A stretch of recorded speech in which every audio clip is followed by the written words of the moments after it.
kuasa, melayani dengan cinta.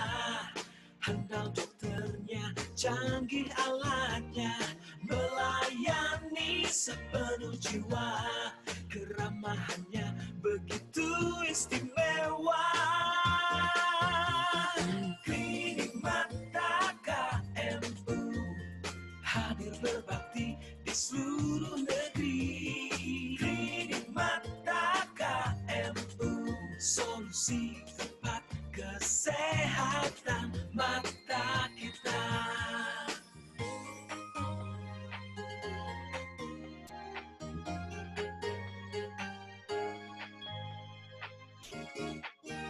Mata adalah jendela dunia, hadiah terindah Sang Maha Kuasa, melayani dengan cinta.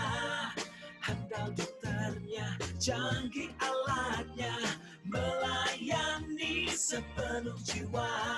Keramahannya begitu istimewa.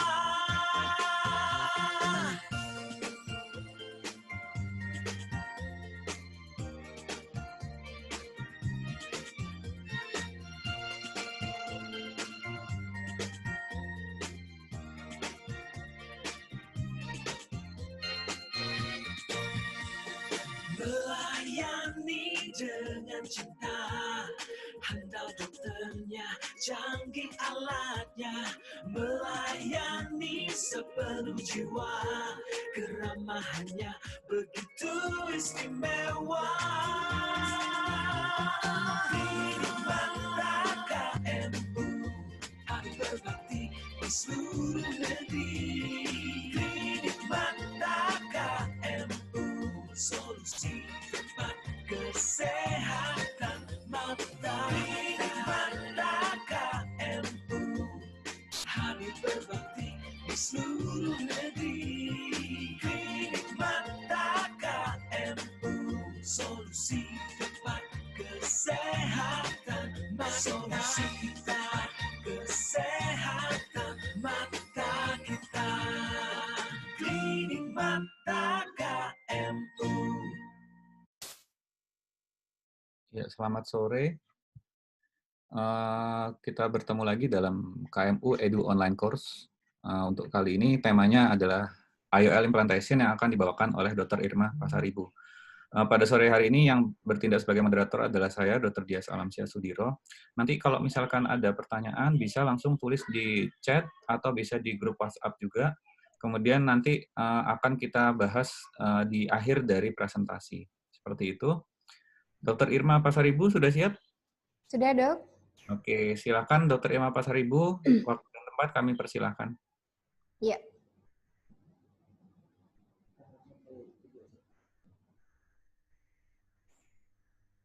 Kita lihat video dulu ya.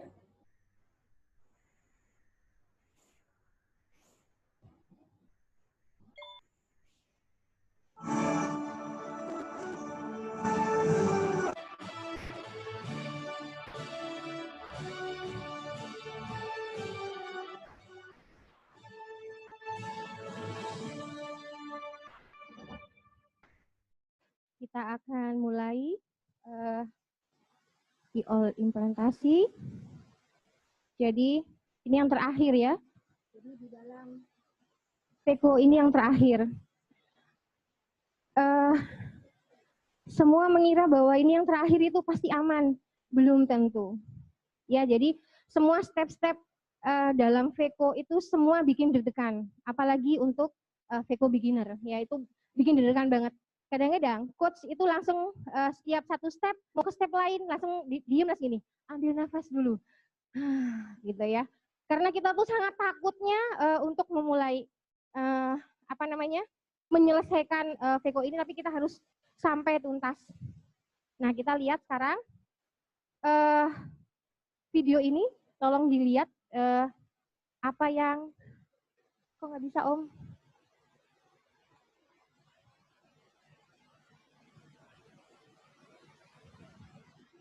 Ya, kita lihat IOL implant, coba diperhatikan.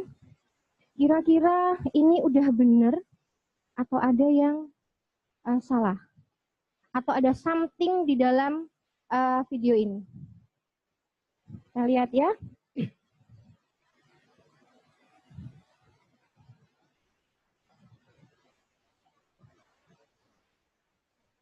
Nah, oke, sampai di sini. Nah, kira-kira bisa masuk nggak ini IOL-nya? Bisa masuk sampai ke back nggak? Enggak, why? Kenapa enggak masuk? Masih di chamber yang belakang. Haptik belakang masih di chamber. Oke, why? Kenapa dia tidak bisa masuk? Kenapa dia tidak bisa muter? Oke. Waktu iya kurang miring, ada lagi? Viskonya kurang banyak. Apa lagi? Ada lagi yang lain? Viskonya kurang banyak. Oke. Ada lagi yang lain? Kita lihat itu. Gimana? Gimana, Dok? Nggak apa-apa. Injektornya kurang ke bawah. Ya, banyak faktor. Ada yang bilang haptiknya masih di belakang, nggak bisa masuk. Kemudian yang kedua, OVD-nya kurang banyak dan injektornya kurang menukik ke bawah, begitu? Kita lihat nanti ya. Oke, kita lanjutkan dulu. Nah, biasanya kita sebagai operator itu pasrah sama asisten. Asisten yang masukkan IOL ke dalam cartridge. Sebaiknya belajar sendiri memasukkan IOL dalam cartridge. Ya, jadi belajar supaya tahu dan tidak menyalahkan orang lain. Jadi haptik dan optik depan, haptik belakang maupun depan itu semua harus bisa kita dorong. Jadi tidak terhambat, bisa menyebabkan putus atau dia nyantol. Nah, itu yang tidak bisa kita prediksi kalau kita serahkan ke asisten. Jadi kita harus belajar sendiri. Belajar dong kalau di KMU itu waktu kita belajar itu harus pasang sendiri sampai nangis-nangis. Nggak bisa, enggak. Pokoknya harus bisa. Harus bisa. Jadi sebelum kita masukkan ke dalam cartridge-nya itu harus kita isi dengan OVD dulu. Ya, kita isi OVD, baru kita masukkan IOL-nya ke dalam. Seperti ini.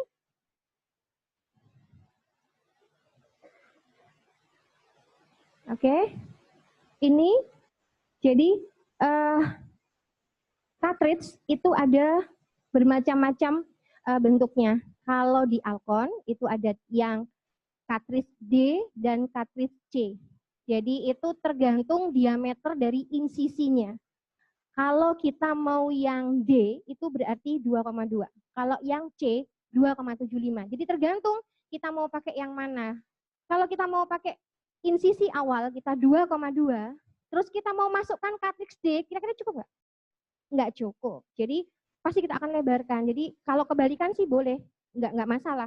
Karena ujung dari cartridge itu harus masuk ke dalam supaya kita bisa inject IOL-nya ke dalam. Ya. Jadi nah seperti ini.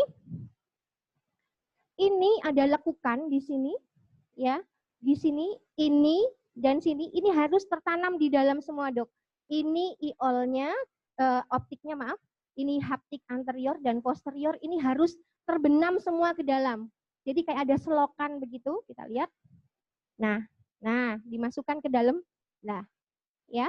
Kemudian kita tekuk sedikit, itu sudah ada visko di dalam situ. Nah, baru kita tutup. Kita lihat pada saat kita dorong dia ikut ke depan enggak. Nah, berarti tidak ada yang terjepit di wingnya. Pada saat kita tutup dia tidak terjepit. Oke. Nah, sekarang penting, sangat penting itu backnya itu terisi penuh, ya, terisi penuh oleh LVD. Hati-hati kalau dia tidak terisi penuh, kita bisa menusuk kapsul posterior. Kemudian kita harus menghindari ada kerusakan di desmet membran, kemudian ada di endotel ataupun iris dan posterior kapsul. Ini juga kita sangat hati-hati. Kayaknya dari mulai awal sampai terakhir kok hati-hati terus aja ya, belum tangannya, belum matanya, belum telinganya, belum kakinya. Untuk Veko beginner memang nggak bisa semudah itu. Jadi kita harus belajar dulu. Belajar kaki, belajar tangan. Nanti untuk telinga itu kita juga bisa mendengarkan. Jadi kalau dia oklusi, biasanya bunyi dia. Ting, ting, ting, ting gitu. Nah itu dia oklusi. Biasanya seperti itu ya. Atau kalau di kaki itu biasanya pindah pindah gigi. Kalau saya menganalogikan pindah gigi seperti kita main nyetir mobil Matic. Gigi 1, 2, 3 itu ada rasanya bergetar dia. Minta aja digedein sama apa namanya? Sama mbak-mbak alat kesehatannya, minta digedein. Bisa dia tuh bergetar dia kalau ini, kalau apa namanya? Pindah gigi. Oh, gigi ya. Pindah pindah gigi ya. Kemudian kita juga harus menghindari adanya laserasi dari sisi kita dan zonula sini. Nah, ini dia. Coba perhatikan pada saat kita memasukkan OVD itu yang full bagaimana? Nah, dia mengisi bag-nya secara full. Kita ulangi ya. Nah, saya punya apa namanya? Diajarin sama guru saya, itu kalau ngisi di atas iris dulu. Iris dulu yang diisi, baru diarahkan ke bawah. Kalau langsung diarahkan ke bawah, belum full, OVD-nya sudah keluar. Jadi atas dulu diisi, kemudian diisi ke bawah. Jadi nanti dia akan bisa, bag-nya akan terisi full. Oke, kemudian, nah ini dia. Kita implan IOL-nya, coba perhatikan. Nah, tadi kita sudah isi dulu, oke. Full, ya, irisnya dia ke perifer, kemudian kita masukkan, ya, kita masukkan arahnya di bawah kapsul anterior, ya, kemudian bisa dengan tip IA, ini kita tekan untuk masuk ke dalam. Tetapi kalau kita menggunakan second instrument, nah ini dia, ya. Dengan second instrument seperti ini, second instrument kita masukkan di sebelah kiri. Ini kita masukkan. Nah, mengisi, kemudian ditekan saja. Nah, ditekan saja ke arah bawah. Rata-rata karena Veco beginner itu iris spatulanya itu bentuknya mendatar. Jadi tidak ditekan, malah bibir luka terbuka. Akhirnya OVD keluar, kolaps, udah gemeter lagi, isi lagi gitu ya. Yang salah di mana sih? Bukan seperti ini, tapi seperti ini. Ininya menuki. Jadi jungkel, pegangnya seperti pegang bolpen. Jadi yang sebelah kiri ini dia jungkel. Jadi ditekan ke bawah. Jadi bukan mendatar seperti itu. Jadi bukan seperti ini, tapi dia menukik ke bawah. Seperti itu. Kita tekan saja. Kalau saya biasanya, kita ulangi. Nah ini coba kita lihat. Ini setelah dimasukkan. Oke. Nah ini second instrument akan menekan. Nah itu menukik. Ya. Nggak usah dengan sekuat tenaga, nanti malah jebol itu kapsul posterior. Smooth saja karena kapsul haptik itu sangat lunak, dia akan mengikuti saja. Jadi tidak usah ditekan terlalu full. Oke, selanjutnya ini pemasangan IOL dengan cartridge yang berbeda. Coba perhatikan. Ini pegangnya, ini ada pinset. Pinsetnya bentuknya seperti ini. Yang ada lubangnya ini, jadi dia kayak ada terpotong seperti ini dia menghadap ke bawah, bukan menghadap ke atas. Kalau ini menghadap ke atas, kita tidak bisa memasukkan IOL dalam cartridge. Kita lihat. Nah, kita ambil cartridge-nya, kita taruh dulu di pinggirnya. Ini kita harus bisa pasang sendiri. Nah, kita perhatikan ini haptiknya di atasnya semua. Di atasnya semua, kita dorong. Nah, modelnya ulir. Jadi injektornya bentuknya ulir. Ini punya Alcon. Nah, seperti ini. Kemudian kita putar, tuasnya kita putar. Kita putar, nanti dia akan keluar dari cartridge-nya dan akan mengisi dalam bag. Nah, dia akan mengembang sendiri. Kalau tidak bisa mengembang sendiri, dibantu oleh second instrument dari second port. Nah, setelah itu baru kita IA. Kita ambil OVD-nya, kita ambil semua. Oke. Nah, tadi Dok, waktu pertama tadi apa tadi? OVD-nya kurang, terus kurang menuki ke bawah, apa lagi? Apa Dok? Kurang menuki, satunya lagi tadi apa? Haptiknya masih di luar. Oke, kita lihat ya. Kita lihat ini video yang full. Coba kita perhatikan. Ini bahwa sesungguhnya adalah seperti ini. Jadi PCR pada saat IA Cortex, ini operator tidak tahu ini kalau sudah ada PCR di sini. Ya fokus itu, makanya fokus itu penting. Nah, jadi pada saat, sebentar ya. Sorry. Maaf. Nah ini, nah, oke, ini sudah terbentuk PCR. Kemudian ini Vitreous sudah mulai keluar, kelihatan Dok? Ya, pada saat kita isi, dia mengisi, nah itu keluar dia, Vitreousnya. Sudah mulai keluar. Ya, kelihatan ya kalau sudah keluar.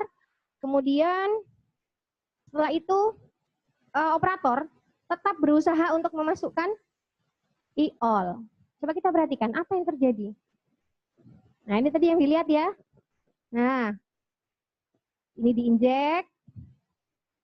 Dia memasukkan e-all di bawah kapsul posterior karena udah PCR. Ini operator masih belum sadar. Ya, dia berusaha untuk memutar. Muternya berarti di mana? Dokter, waktunya Di kurang bawah. 2 menit lagi. Oke. Jadi ini muternya di bawah ya. Jadi terus nanti itu nanti. Nah, coba ya.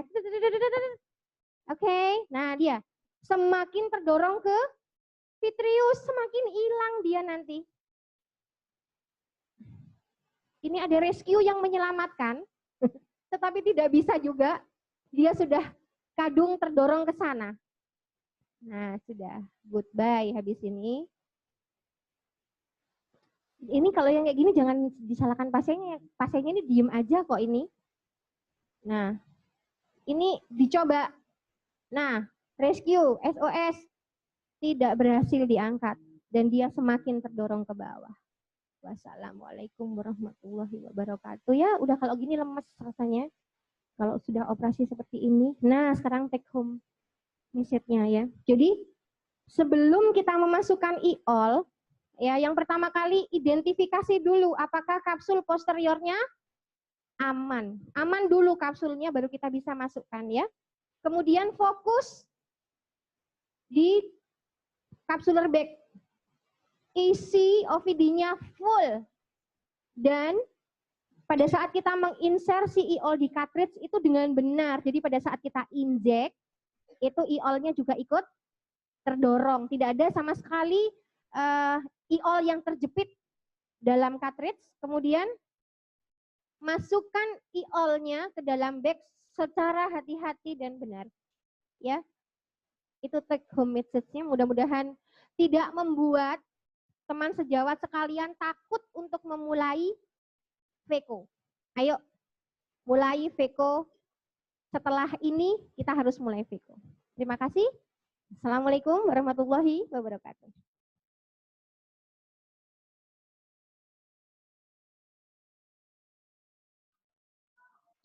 Ya, terima kasih, Dr. Irma.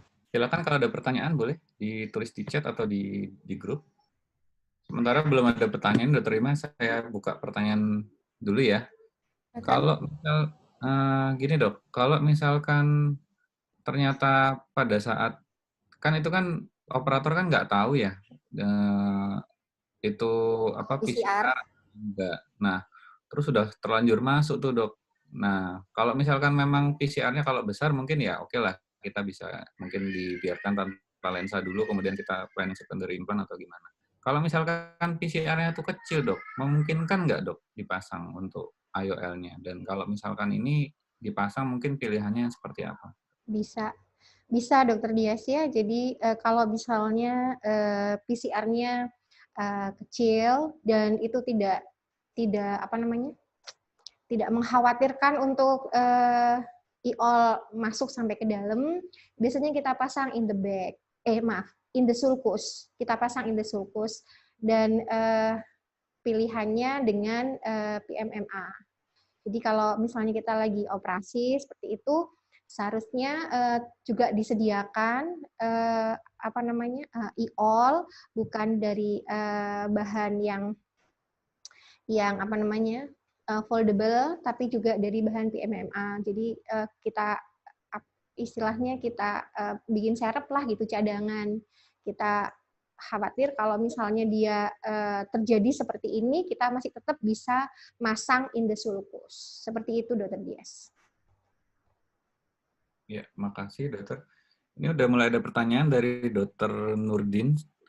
Dokter Irma, apa boleh kita pakai cartridge merek yang berbeda dari lensanya? Jadi cartridge-nya sama lensanya beda merek, boleh apa enggak? Terus kemudian kapan boleh, kapan tidak? Mungkin bisa langsung dijawab.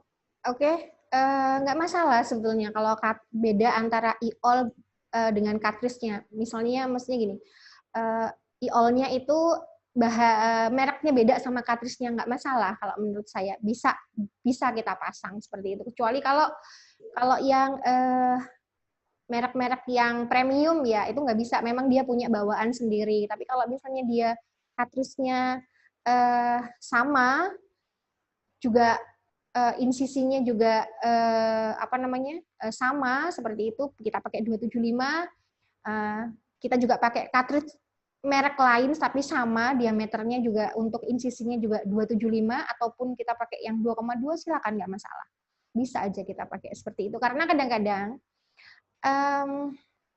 tidak menutup kemungkinan pada saat kita injek seperti itu terjadi kesulitan. Ya, terjadi kesulitan dan kita harus buka lagi. Nah, pada saat kita membuka seperti itu, kadang-kadang ya cartridge-nya tidak bisa dipakai lagi. Nah, kita bisa memakai cartridge yang lain yang bisa untuk IOL yang sudah kita lepas tadi. Begitu, Dokter Dias. Ya, jadi yang perlu diperhatikan lebarnya yang penting sama gitu ya, Dok? Ya, lebarnya yang penting sama. Oke. Ada pertanyaan juga dari Dr. Fitria, bagaimana cara mengetahui kapsul posterior itu masih intak atau tidak? Mungkin bisa dikasih tahu, Dok, tanda-tandanya seperti apa? Oke, jadi untuk melihat kapsul posterior intak atau tidak, jadi pada saat kita sudah selesai IA, kita akan evakuasi dulu, kita harus melihat. Jadi kita setelah memasukkan visko, kita lihat itu fundus refleksnya udah kelihatan jelas tuh di situ. Jadi kalau ada PCR itu bisa kita lihat dengan jelas setelah kita IA cortex. Tetapi tidak menutup kemungkinan pada saat selesai kita IA seperti itu, yang seperti video yang sebelumnya tadi, itu sudah selesai IA cortex pun itu operator masih belum sadar kalau terjadi PCR. Oleh sebab itu fokus itu harus main. Jadi kita fokuskan mikroskop kita ke kapsul posterior juga. Jadi kita turun ke bawah, karena waktu dia mengisi itu pasti fokusnya juga akan berubah. Jadi kita turun, kita ikuti, jadi kita bisa melihat kalau terjadi PCR. Bisa kelihatan di situ, Dr. Dias. Jadi fokusnya ya, Dok, ya, yang penting ya. Betul, fokusnya yang penting. Fokusnya yang penting, dia turun.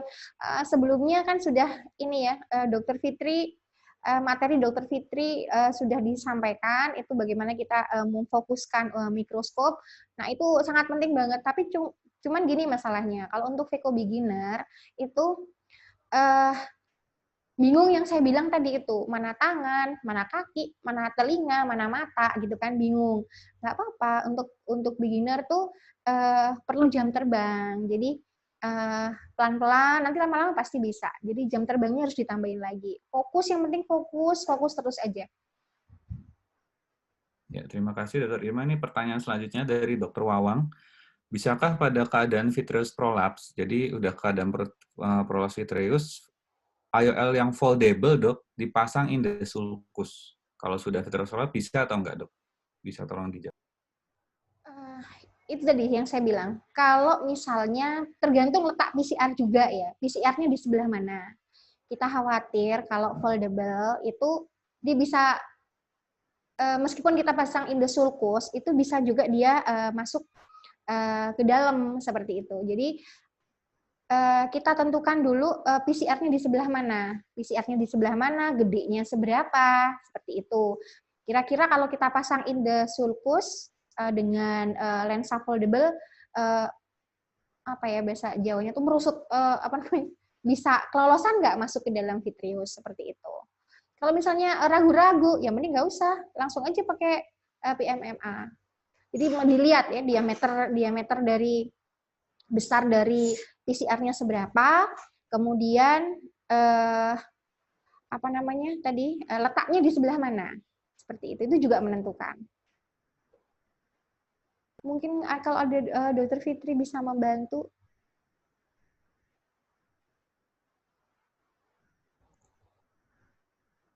Soalnya ada yang ini, Dok, ada yang apa namanya? Kalau foldable kan dia kan dari segi overall diameternya kan dia lebih kecil, Dok, daripada Ya, yang apalagi yang RE ya, karena beda betul, mili itu kan betul. rawan ya, Dok, ya sebetulnya. Iya makanya itu. Jadi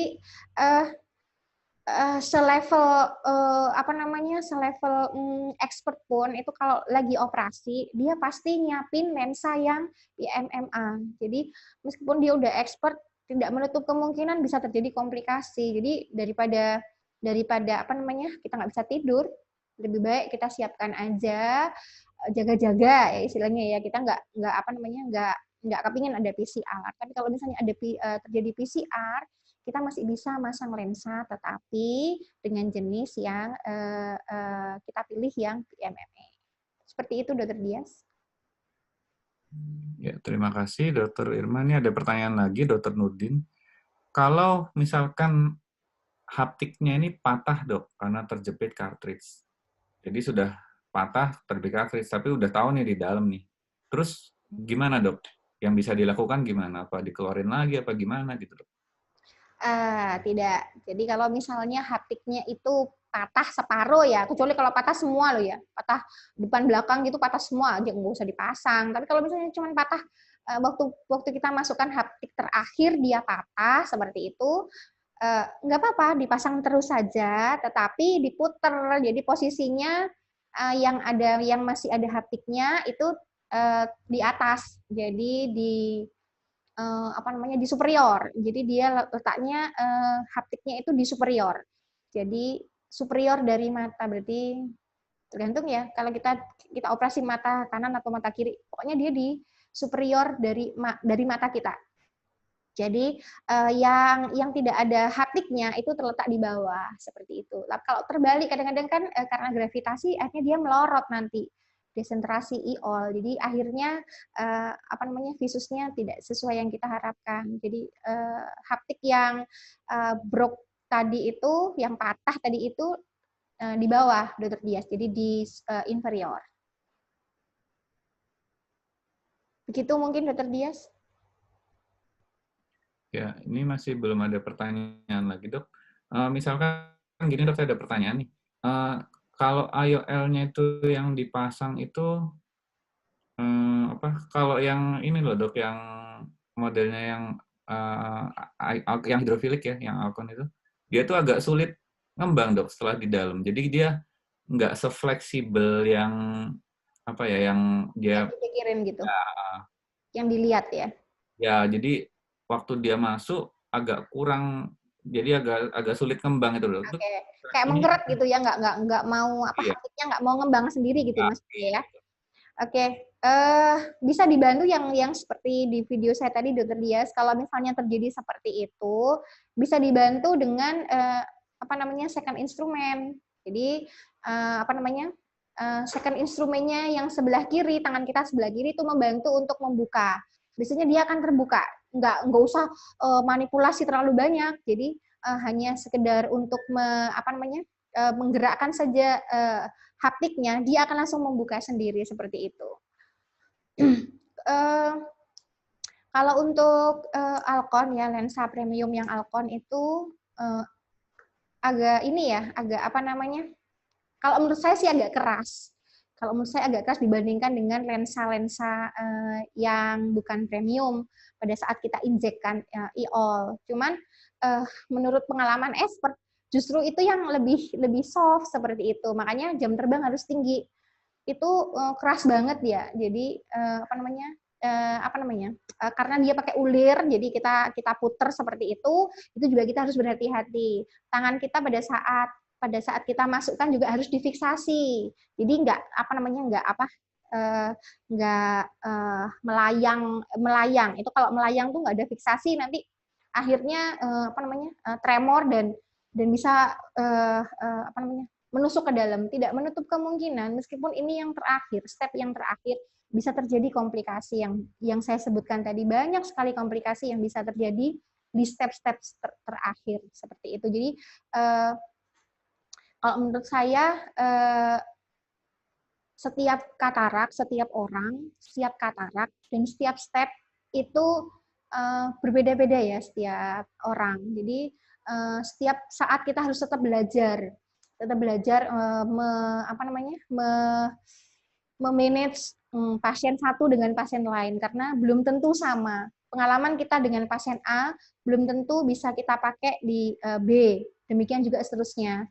Tapi bisa juga kebalikannya, pada saat kita sedang operasi, kita jadi ingat, oh dulu pernah seperti ini gitu kan. Jadi akhirnya kita tahu trik untuk melakukan operasi tersebut, untuk melanjutkan ya. Gitu, Dr. Dias. Terima kasih, Dr. Irma. Ini ada pertanyaan lagi, tapi agak nyerempet-nyerempet irigasi aspirasi ya, dari Dr. Ucita. Dok, apakah ada tips untuk polishing kapsul posterior setelah IOL terpasang in the back? Oke, dengan poles ya. Dengan poles ya, Dr. Dias. Ya. Setelah terpasang IA. Setelah terpasang IO, polishnya seperti apa?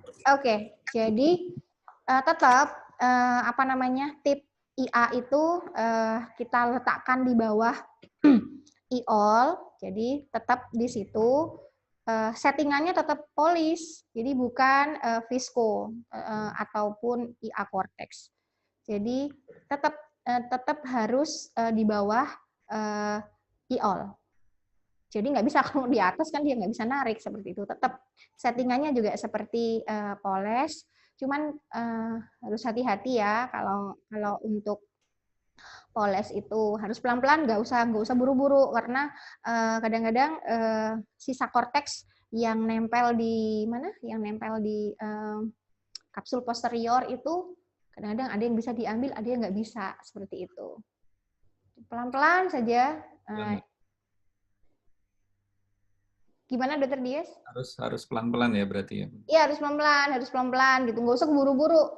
Itu Coach Dr. Dini selalu ngomong, Mbak, kalau kamu operasi nggak usah buru-buru, nggak ada yang nyusu-nyusu, nggak ada yang buat kamu tergesa-gesa, santai saja. Kamu fokus untuk satu pasien ini, jadi nggak terburu-buru dari satu step ke step yang lain. Seperti itu. Ya, ini ada pertanyaan langsung nih, Dok. Silakan. Dokter, ada dua yang tadi ini. Dr. Fitria dulu, Dok. Silakan. Silakan langsung disampaikan. Terima kasih Dr. Dias dan Dr. Irma. Mohon maaf kalau putus-putus ya, karena ini saya sambil nyetir di jalan. Jadi mau menambahkan tadi yang masalah bagaimana caranya kita mengetahui apakah kapsul posteriornya intak atau tidak. Jadi pada saat ketika kita sudah mengeluarkan tip IA, itu biasanya kapsul posteriornya akan terangkat ke atas. Gitu.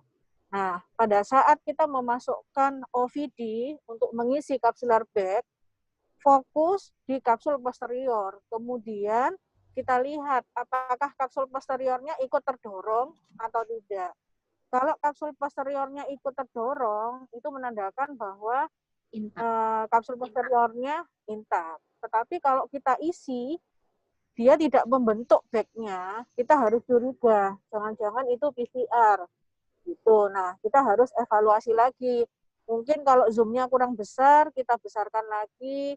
Kemudian kita masukin lagi viskonya. Biasanya kalau kita injek OVD banyak, kalau kapsulnya intak, otomatis kalau kelebihan dia akan keluar dari anterior chamber menuju ke bibir luka.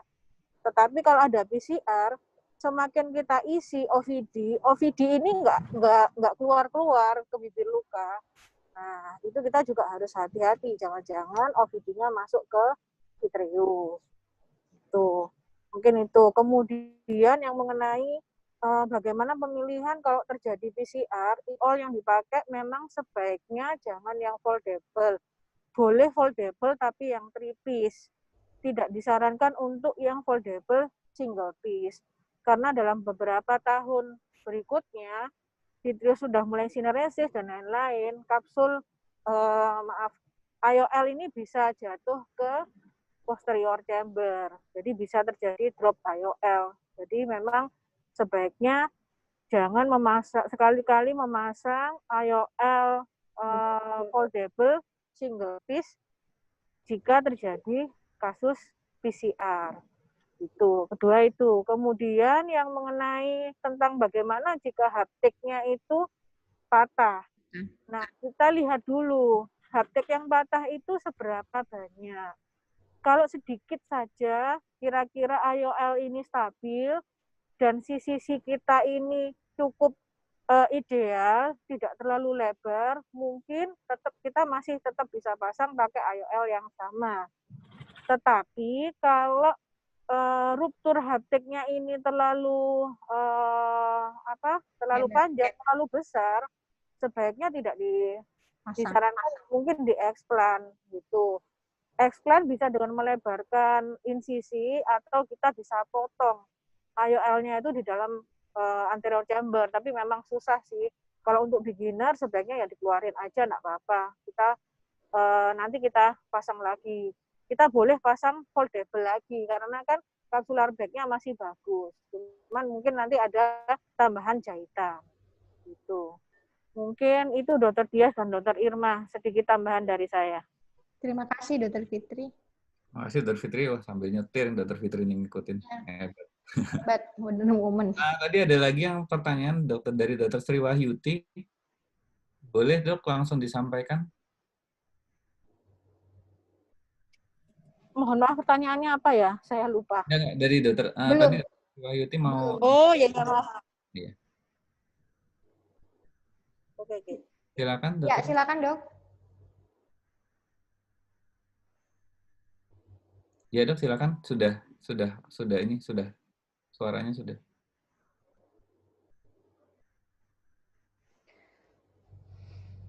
Kok nggak denger ya? Mohon maaf dokter, suaranya kurang kedengaran dari sini.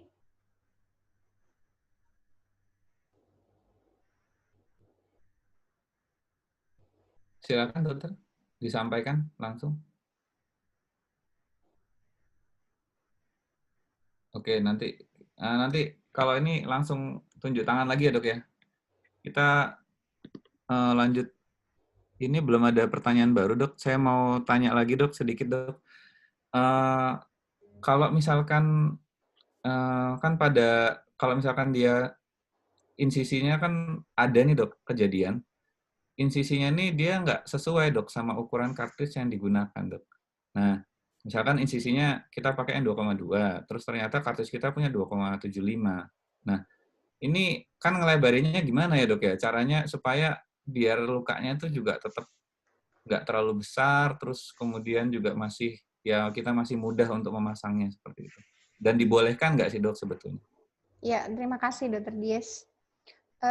Kalau kita pakai insisi 2,2 dengan pisau 2,2, berarti tip Veco-nya juga 2,2.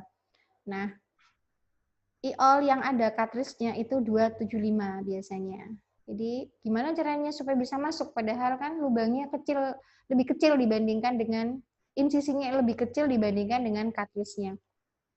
Bisa kita lebarkan Dr. Dias tetapi tidak harus sampai pisaunya harus sampai masuk ke dalam. Jadi di bibir lukanya saja kita geser sedikit. Kalau saya gesernya ke kiri sedikit saja, tidak usah sampai masuk ke dalam. Sedikit saja itu sudah bisa masuk cartridge-nya seperti itu. Sudah istilahnya sudah cukup lah untuk cartridge untuk duduk di situ, untuk kita letakkan di situ pada saat kita implan IOL.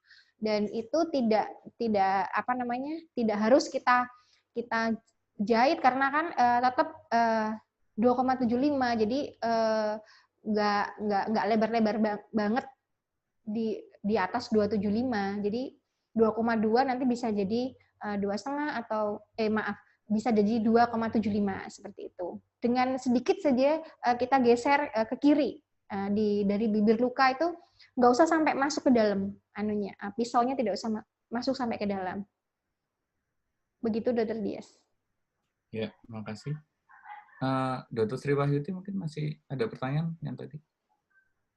Boleh Dok langsung disampaikan? Nggak ada ya? Oke. Silakan teman-teman, kalau misalkan dari sejawat masih ada pertanyaan bisa langsung disampaikan. Saya ada pertanyaan lagi Dok, satu lagi Dok. Ini agak ini juga ya. Misalkan pada saat kan kita tadi kan polis ya Dok ya, yang tadi dipasang IO ternyata masih ada sisa yang perlu kita polis di belakangnya nih, polishing untuk kapsul posterior. Nah, misalkan ternyata masih ada sisa korteks yang banyak sekali menghalangi dari IOL-nya itu. Yang IOL-nya menghalangi dari korteksnya itu untuk diambil korteksnya. Nah, itu ada tips and trick-nya nggak Dok? Mungkin haptiknya apa diposisikan kemana gitu, supaya pada saat kita sudah masuk, ternyata kita tahu ada sisa korteks itu, kita masih bisa ngambil sisa korteksnya itu dengan mudah. Ini berarti IA ya? IA. Maksudnya menempatkan posisi haptiknya itu Dok, supaya IOL-nya itu bisa supaya korteksnya itu lebih mudah untuk diambil. Untuk ininya, untuk haptiknya ya maksudnya? Ya, diposisikan seperti apa gitu, atau dia mungkin kita pakai haptiknya itu buat memutar kita putar supaya membantu korteksnya itu lepas, atau kita posisikan menjauhi dari korteks tersebut, atau gimana? Biasanya yang dilakukan Dr. Dias, optiknya itu kita kita jungkit ke atas seperti itu. Pada saat kita masuk di bawah IOL, di bawah optik, itu kita jungkit ke atas. Jadi apa istilahnya ya? Kita jungkit gitu loh Dr. Dias. Kita gulirkan. Kalau misalnya kita di depannya IOL nih, kita geser, kita seperti menggeser ke kiri begitu. Kita jungkel, kita balikkan ke kiri seperti itu. Tapi tidak sampai jungkel gitu, seolah-olah kita balikan ke kiri seperti itu. Baru kita masuk untuk moles ke dalam seperti itu. Jadi untuk haptiknya, posisinya juga kalau mau diputar, biasanya untuk pemula itu paling susah itu untuk mengambil korteks di bagian main port. Itu susah tuh, karena kan manuvernya juga agak susah, karena kan tangan kita juga tip untuk IA-nya juga kan modelnya tidak seperti, ada yang bengkok juga, tapi ada yang lurus juga. Tapi pada saat kita beginner kita nggak boleh milih. Nah, jadi apa yang dapat itu yang kita lakukan seperti itu. Nah, itu biasanya agak susah. Sisa korteks tertinggal meskipun kita sudah pasang IOL, itu yang tertinggal justru yang deket main port. Nah, seperti itu. Nah, kalau seperti itu Dr. Dias, diputar dulu sedikit haptiknya diputar dulu, diisi dulu visco dikit, diputar, kemudian haptiknya korteksnya sudah terbebas dari haptik. Karena kalau masih bulat di situ kadang-kadang juga susah untuk ngambil. Nggak usah terlalu muter banyak banget. Nah, baru bisa kita ambil korteks yang ada di back seperti itu, Dr. Dias. Oke. Mungkin ada tambahan Dr. Fitri.